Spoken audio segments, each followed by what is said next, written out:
ओमकार जी, नेपाल जल रहा है, हालात काबू में आ रहे हैं, लेकिन ये जो जेनजी हैं, जो युवा हैं, ये ऐसा लग रहा है किसी और ही मिशन पर निकले हुए हैं।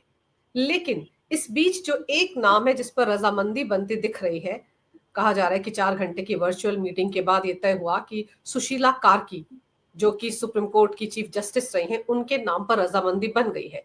अगर वो प्राइम प्राइम मिनिस्टर बनती हैं, अगर वो अंतरिम प्राइम मिनिस्टर बनती हैं, तो आपको लगता है कि भारत के लिए एक सुकून वाली खबर?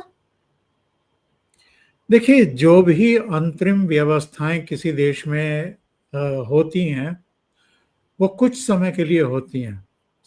जैसे जब बांग्लादेश में शेख हसीना सरकार का तख्ता पलटा गया था 5 अगस्त 2024 को, तब ये मोहम्मद यूनुस को ये कह करके लाया गया था कि अगले 6 महीने के भीतर ये चुनाव कराएंगे और निष्पक्ष तरीके से, तटस्थ तरीके से चुनाव कराए जाएंगे। लेकिन क्या 6 महीने में चुनाव कराए इन्होंने? दूसरी बात यह है कि इनके कार्यकाल में वहाँ हिंदुओं पर जिस तरह की बर्बरता और क्रूरता हुई और जिस तरह का नंगनाच हमने देखा, वहाँ की मिलिट्री का भी, वहाँ के कुल मिलाकर के इस्टेब्लिशमेंट का, और उनकी बस्तियों को जलाया गया, उनके मंदिरों को नुकसान पहुंचाया गया, उन पर तरह तरह के जुल्म ढाए गए। तो एक मोहभंग की स्थिति होती है कि जो अंतरिम तौर पर लाया जा रहा हो, बहुत विपरीत परिस्थितियों में, बड़े भारी संकट के बीच में, उस पर बहुत बड़ी जिम्मेदारियां भी होती हैं। उसको बहुत सबको विश्वास लेकर के, सबको साथ लेकर के आगे चलने की जरूरत होती है। लेकिन बांग्लादेश में तो निराशा हाथ लगी थी। जहां तक जस्टिस सुशीला कार्की का प्रश्न है, तो मैं अभी इनका एक इंटरव्यू देख रहा था एक टेलीविजन चैनल पर, और जितनी बातें उन्होंने कही हैं उससे ऐसा लगता है कि भारत और नेपाल के बीच में जो सांस्कृतिक संबंध हैं, ऐतिहासिक संबंध हैं, और जिस तरह रोटी बेटी का रिश्ता एक कहा जाता है, और वो बहुत लंबे समय तक किंग के नेतृत्व में वहाँ पर एक राजशाही चली है और एक हिंदू राष्ट्र के रूप में वो जाना जाता रहा पूरी दुनिया में। पूरी दुनिया में एकमात्र हिंदू राष्ट्र अगर कोई रहा है तो वो नेपाल ही रहा है। तो उस लिहाज से, और इनकी सुशीला कार्की की जो उच्च शिक्षा है वो भी बनारस से हुई है, तो वो भारत को, भारतीयता को, भारतीय संस्कृति को, पूजा पद्धति को, भारतीयों के सेंटिमेंट्स को बहुत बेहतर तरीके से जानती हैं, समझती हैं। इंटरव्यू में भी उन्होंने कुछ ऐसी बातें कही जो टच करने वाली थी। जैसे उन्होंने कहा कि नेपाल में कुछ भी अशुभ होता है तो भारतीयों की आंखों में आंसू दिखाई देते हैं, भारत में कुछ भी अनिष्ट होता है तो नेपाल की जनता की आंखों में आंसू दिखाई देते हैं। तो दोनों के बीच में जो एक रिश्ता है उसकी तो कोई तुलना ही नहीं है दुनिया के किसी और देश के साथ, ना भारत की तरफ से और ना ही नेपाल के पॉइंट ऑफ व्यू से। अभी जानकारी मिल रही है कि सुशीला कार्की जो है वो मिलिट्री हेडक्वार्टर पहुंची हैं और वहां पर उनकी मीटिंग्स हो रही हैं।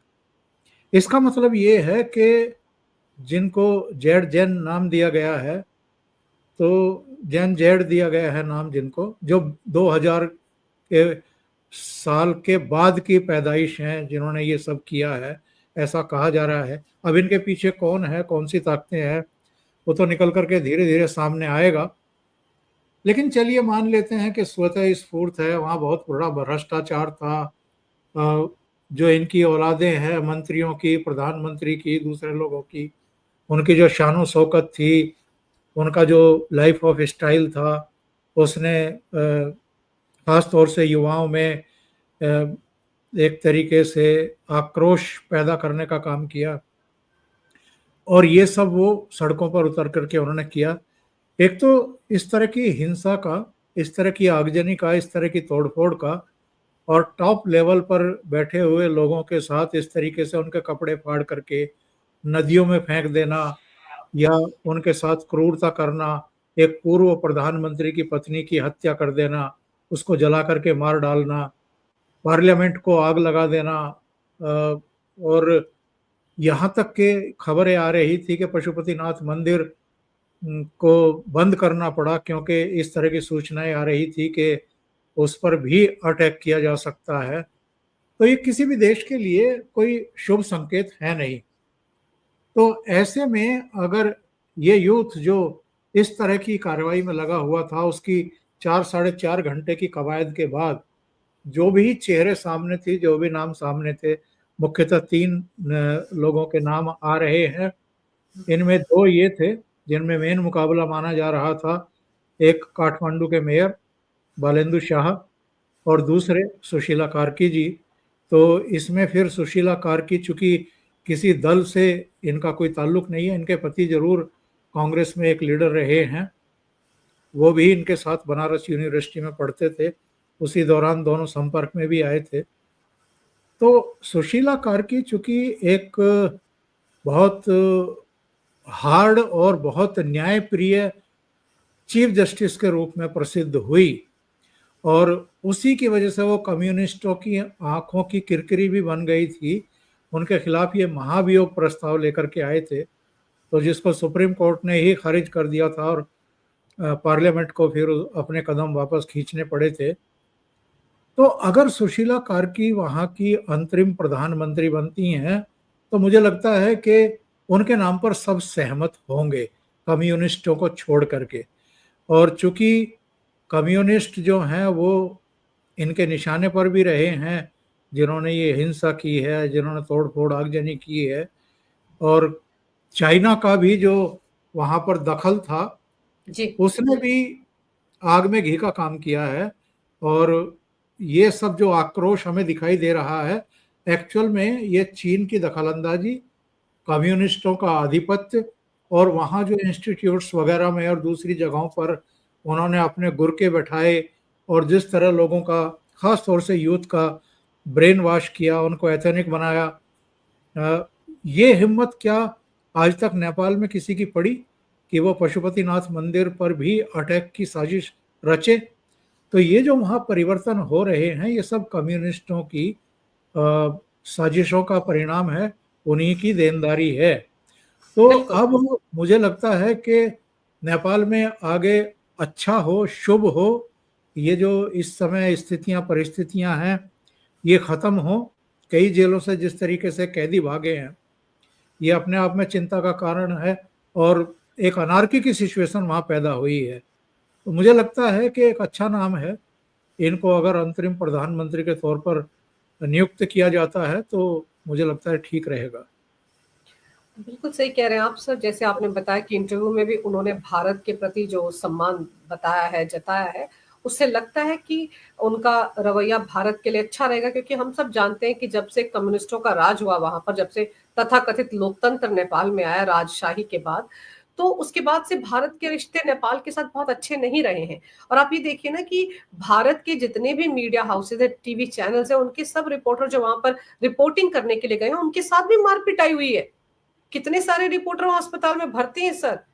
एक एक न्यूज चैनल को चुन चुन के उनके रिपोर्टर्स को टारगेट किया गया है। तो इससे पता चलता है कि वहां पर भारत के प्रति किस तरह का माहौल बनाया गया, और भारत के प्रति इस तरह का माहौल बनाने में किसका हाथ हो सकता है, कौन वहां के लोगों के दिमागों में जहर भर रहा था, ये बताने की जरूरत नहीं है।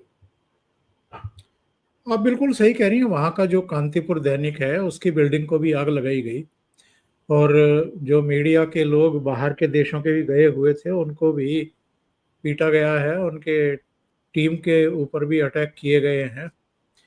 और ये सब जो कम्युनिस्ट मानसिकता है, जो चीन के पहरुए वहाँ पर हैं, उनकी जड़ें तो गहरी काफ़ी हद तक हो चुकी हैं। और ऐसा लगता है कि जितना भी ये असंतोष है, जो आप सही कह रही हैं, पिछले 16 साल में 13 प्रधानमंत्री बने हैं।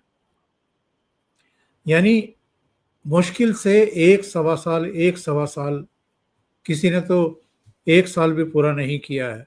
1 साल में अपने घर भरने के अलावा कोई और देश के लिए क्या करेगा?